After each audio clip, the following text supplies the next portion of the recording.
ملک طارق آوان صاحب. بسم اللہ الرحمن الرحیم. شکریہ جناب اسپیکر صاحب. اسپیکر صاحب سب سے پہلے تو ہم جتنا اللہ تبارک و تعالیٰ کا شکر ادا کرے اس واحد ذات کا، تو اس رب کریم نے ہم اور آپ پر بہت بڑا احسان کیا کہ ہمیں اور آپ کو انسان پیدا کیا، اور انسانوں میں اللہ تبارک و تعالیٰ نے بہت بڑا رحم اور کرم کیا ہم اور آپ پر کہ اپنے آخری نبی حضرت محمد مصطفیٰ صلی اللہ علیہ وسلم کی امت میں پیدا کیا. تو یہ رب کریم کا بہت بڑا رحم اور کرم ہے ہم اور آپ پر. جناب اسپیکر صاحب، میں دوران الیکشن کمپین اپنی عوام سے ایک وعدہ کر کے آیا تھا کہ مجھے اللہ تبارک و تعالیٰ نے اسمبلی پہنچایا تو میں اپنی پہلی تقریر میں جو بات کروں گا تو وہ آخری نبی حضرت محمد مصطفیٰ صلی اللہ علیہ وسلم ختم نبوت پر پہلی بات کروں گا. جناب اسپیکر صاحب، 1974 میں شہید ذوالفقار علی بھٹو نے قادیانیوں کو نان مسلم قرار دیا، اور اس کے بعد شہید کرنل محمد ضیاء الحق نے ان کے لیے اس کو وجود دیا. آتے آتے بعد 1985 میں جنید جوگ صاحب کی حکومت اور اس کی اسمبلی نے ایک قانون پاس کیا جس میں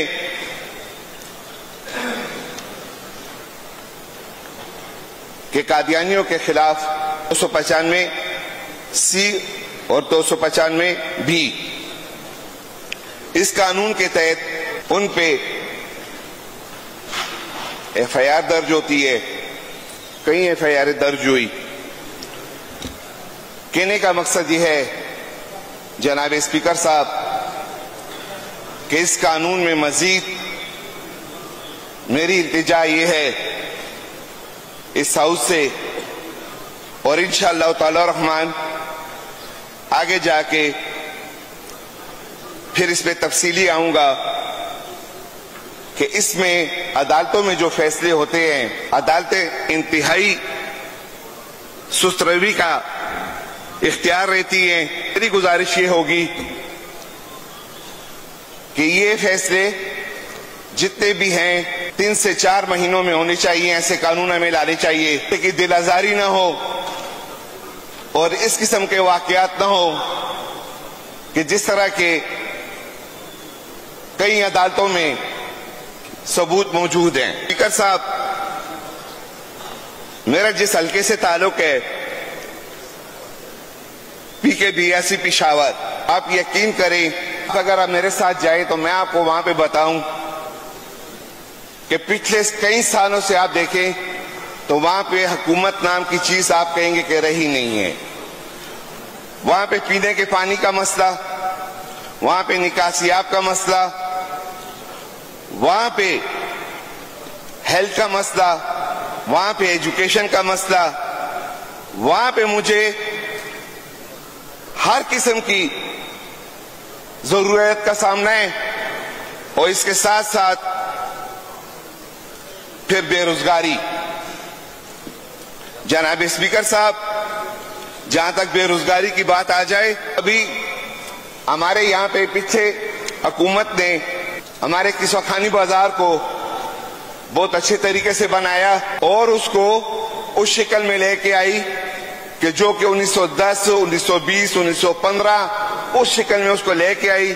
لیکن وہاں پہ جو تکلیف بنی ہے اس ٹائم پہ غریب لوگوں کے لیے، بے روزگاروں کے لیے، وہاں پہ میں پرسوں رات کو خود گیا تو وہاں پہ جو خنچہ فروش ہے، جو پیاز ریڈی والے میرے بھائی ہیں، وہاں پہ ان کو ادارے تنگ کر رہے ہیں.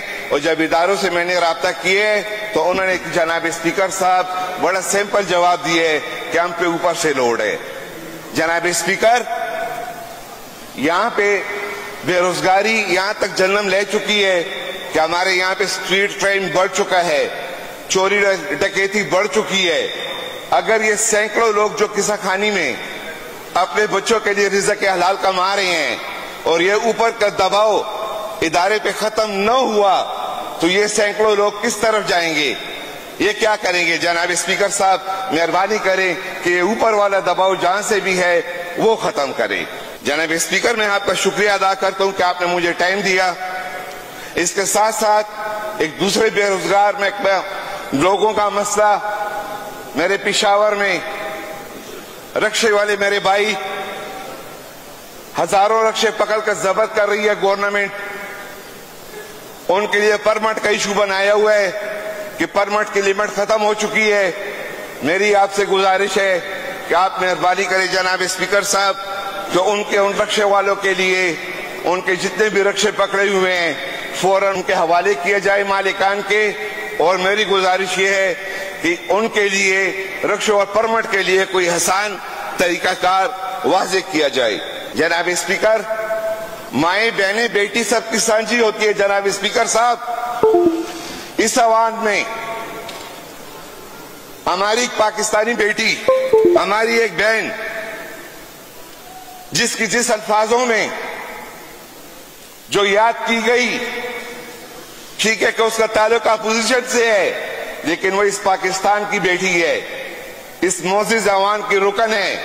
کم از کم مجھے یہ احساس تھا، میں کم از کم جناب اسپیکر صاحب آپ سے، اور جو ہمارے لیڈر جناب سی ایم صاحب ہیں، جو آپ کے بارے میں، آپ کے خاندانوں کے بارے میں نے سنے، جتنی اسٹڈی میں نے کی ہے جناب سی ایم صاحب پہ کہ بہت باہری خاندان سے تعلق رکھتے ہیں، مجھے یہ امید تھی کہ یہ یہاں سے اب میری حکومتی بینچوں سے میرا کوئی بھائی آئے گا اور ایک روپٹا لا کے اس بینک کے سر پہ ڈالے گا، لیکن آج تک وہ بھی نہیں ہوا۔ جناب اسپیکر صاحب، میری التجا یہ ہوگی کہ کم از کم ہمیں اپنی ماؤں بہنوں بیٹیوں کو عزت دینی چاہیے۔ اسپیکر صاحب، میں آپ کا شکریہ ادا کرتا ہوں، بڑی مہربانی کہ آپ نے مجھے ٹائم دیا، میں انتہائی ممنون و مشکور ہوں۔ والسلام۔ شکریہ۔